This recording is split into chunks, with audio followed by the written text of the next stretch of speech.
iza arada syai'an ayyakul lahu kun fayakun. Sesungguhnya ketika Allah berkehendak mengatakan satu jadi maka jadi. Kisah seorang pelacur, mohon maaf. Pelacur yang hanya memberikan sedekah sedekah air putih dengan sepatunya kepada seekor anjing, ini Allah masuk ke surga. Tidak nyampe 1 kali 24 jam. Malamnya dia niat ingin bertobat pada Allah, menjadi hamba yang baik, menjadi hamba yang taat, memohon ampun kepada Allah SWT. Besoknya dalam perjalanan dia bertemu dengan seekor anjing yang akan mati kehausan tadi. Maka amal diterima Allah, tobatnya diterima Allah, maka pelacur masuk dalam surganya Allah SWT. Ketika Allah berkehendak, pelacur ini seburuk-buruk akhlak dalam Islam. Yang dijual ini bukan narkoba, yang dijual ini diri dia. Dan saking tidak berharga, na'udzubillah, mohon maaf kepada pelacur. Semoga Allah SWT berikan taufik, hidayah, inayah untuk bisa taubat. Sedekah air putih, siapa yang tidak punya sedekah air putih? Yang namanya manusia masih hidup di dunia ini, semiskin-miskin dia pasti punya air putih. Kemudian yang disedekahi adalah seburuk-buruk hewan. Fa innahu la yaghfir dzunuba illa anta. Sesungguhnya ya Allah, hanya Engkau, tidak ada selain Engkau yang bisa mengampuni daripada dosa hamba, yang bisa memaafkan daripada kesalahan hamba, yang bisa menjadi sebab selesainya masalah hamba. Karena Allah SWT telah janjikan dalam satu masalah, Allah SWT telah berikan 2 solusi sebagaimana Allah jelaskan dalam Quran. Fa inna ma'al usri yusran, inna ma'al usri yusran. Bahwa dalam satu kesulitan, satu permasalahan Allah janjikan 2 jalan kemudahan. Ada penekanan dalam ini ayat. 2 kali Allah ulangi ini ayat. Inna ma'al usri yusran. Ini yang pertama, mau diulanginya lagi ini, maka Allah SWT ada penekanan di situ bahwa satu masalah engkau ini aku berikan beserta 2 solusi. Cuman karena hati kita gelap sebab dosa, tidak nampak solusinya, tidak nampak daripada jalan penyelesaiannya. Dan yang lebih parah lagi, kita menjadi seorang hamba, ketika masalah Allah SWT berikan, kita tidak cross-check ke amalan kita, tidak cross-check ke perbuatan buruk kita, tidak cross-check ke dosa-dosa kita. Yang kita lihat hanya salahnya orang. Saya sakit nih, gara-gara saya ketemu si A, sehingga saya kena COVID.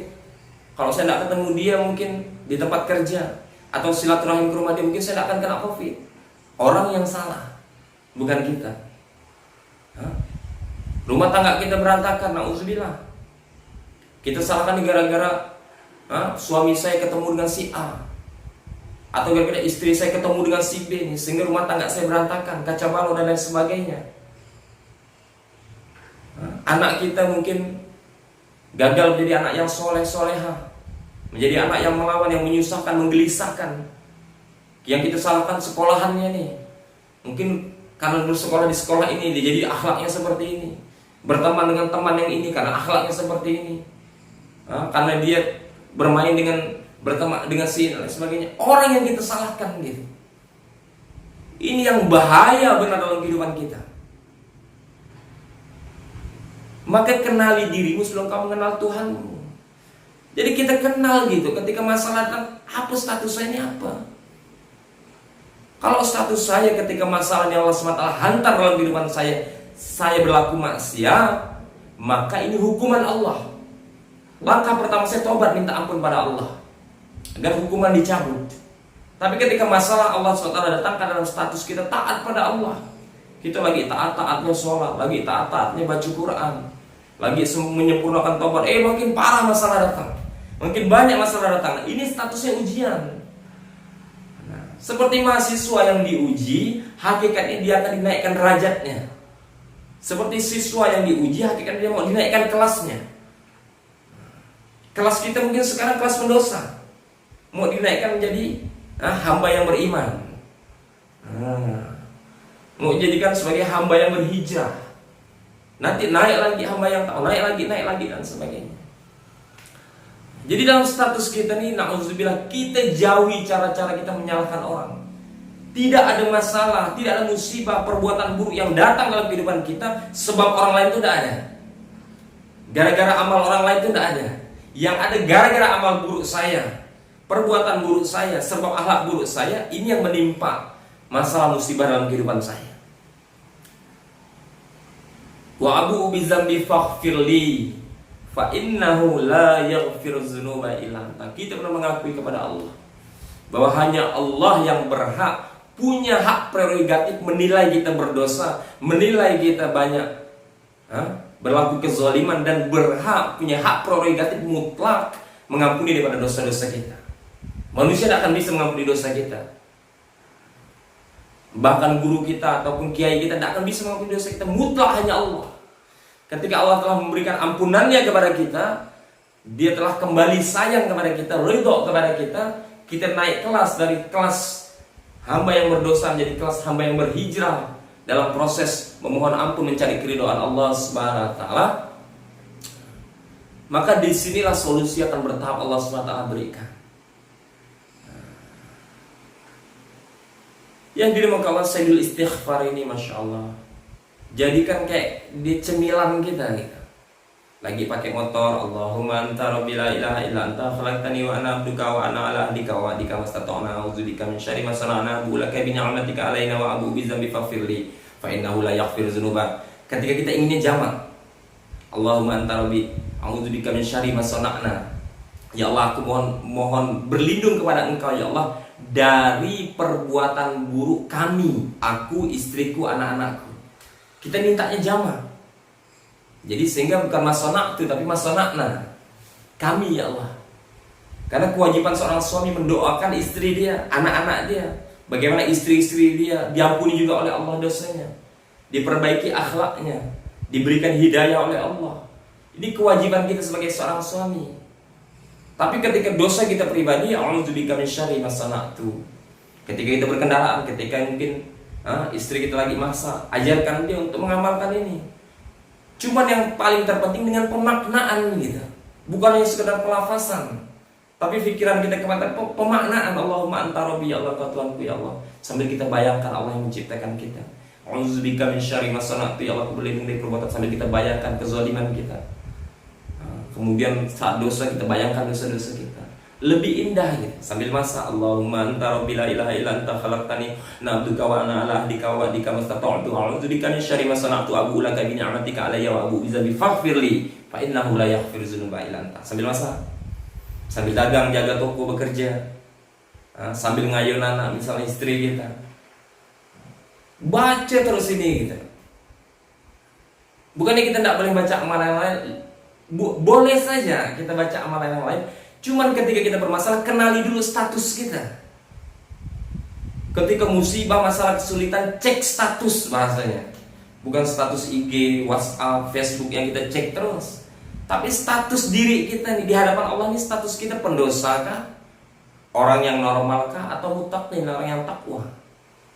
Kalau status kita pendosa, dosa sibuk amalan yang lain gitu. Dosa sibuk baca amalan ini, baca zikir ini, sholat sekian ratus salat. Ini nanti tahapnya beda. Ketika kita selaku orang yang berdosa, berlumur dengan dosa, tobat dulu, amalan-amalan tobat.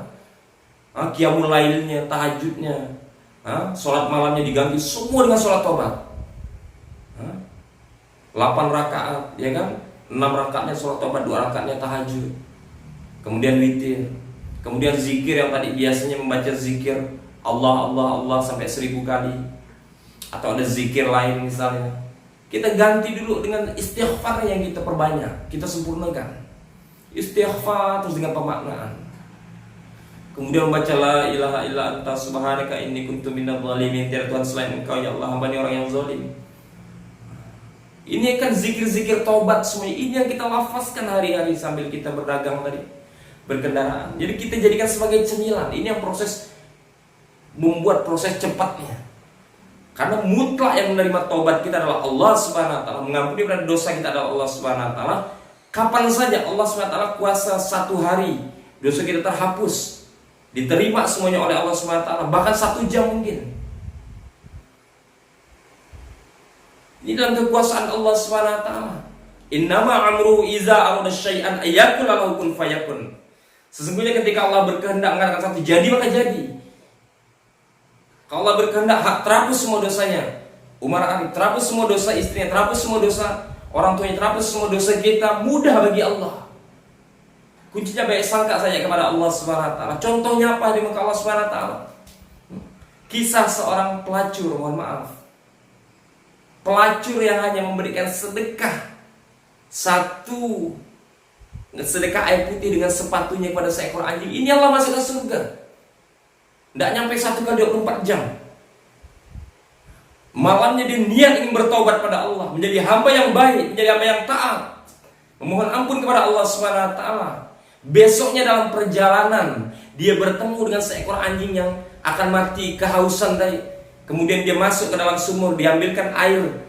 Sumur dengan sepatu dia dikatakan, ada yang mengatakan dengan gelas dan lain sebagainya. Kemudian diberikan kepada anjing tadi, menjadi asbab hidupnya anjing tadi. Maka amal diterima Allah, tobatnya diterima Allah, maka pelacur masuk dalam surganya Allah Subhanahu wa taala. Masuk dalam surganya Allah. Bayangkan ketika Allah berkehendak, pelacur ini seburu-buru akhlak dalam Islam. Yang dijual ini bukan narkoba, yang dijual ini diri dia. Dan saking tidak berharga, na'udzubillah, mohon maaf kepada pelacur. Semoga Allah SWT berikan taufik, hidayah, inayah untuk bisa tobat dan mencari rezeki dengan halal. Pelacur ini pekerjaan akhlak yang paling buruk dalam Islam. Karena yang dijual ini diri dia, bukan lagi narkoba yang dijualnya, bukan lagi miras mungkin yang haram, tapi diri dia yang dijual. Seburu-buru akhlak dalam Islam narkoba, pelacur tadi. Kemudian sesempurna sedekah dalam Islam. Sedekah air putih, siapa yang tidak mau sedekah air putih? Yang namanya manusia masih hidup di dunia ini, semiskin-miskin dia pasti punya air putih. Pasti punya air putih. Siapa yang tidak mau sedekah air putih? Seminimal sedekah, sesederhana sedekah air putih. Jadi amalan yang paling sederhana sedekahnya air putih. Kemudian yang disedekahi adalah seburu-buru hewan dalam Islam. Anjing ini najis, dimakan haram, bulunya haram, liurnya haram. Seburu-buru hewan dikasih sedekah. Kecuali mungkin tadi yang dikasih sedekah seorang ustaz. Wajar, ustaznya mungkin doakan dia masuk surga. Tapi seorang pelacur yang akhlaknya yang paling buruk, bersedekah dengan sedekah yang paling sederhana kepada seburu-buru makhluk. Anjing tadi, ini saja Allah masukkan surga. Karena Allah SWT terima. Ini hebatnya Allah, kuasanya Allah. Jadi jangan kita menjudge diri kita, menghakimi diri kita, na'udzubillah, sampai kita menghakimi orang lain yang berdosa. Dosa kamu terlalu besar, sehingga tidak akan pernah diampuni oleh Allah SWT. Na'udzubillah, kita baik sangka kepada Allah bahwa rahmat Allah lebih besar daripada murka Allah. Masuk surga kita ini sebab rahmat Allah, sebab kasih sayang Allah, bukan sebab amal kita. Tapi meraih daripada rahmat Allah, kasih sayang Allah hanya dengan amal soleh yang kita kerjakan, sehingga Allah sayang pada kita, Allah ridho pada kita. Alhamdulillah, hadirin muka Allah Subhanahu wa taala. Semoga Allah SWT memberikan saya hidayah selaku pembicara, agar Allah SWT istiqomahkan saya dalam taubat. Kita semua berproses, sifatnya kita manusia ini khilaf, dan pasti banyak dosa, banyak salahnya. Ketika kita berani jujur hari ini, dari kedua mata yang Allah SWT beri, berapa jam mata ini taat pada Allah? Paling kuat 30 menit.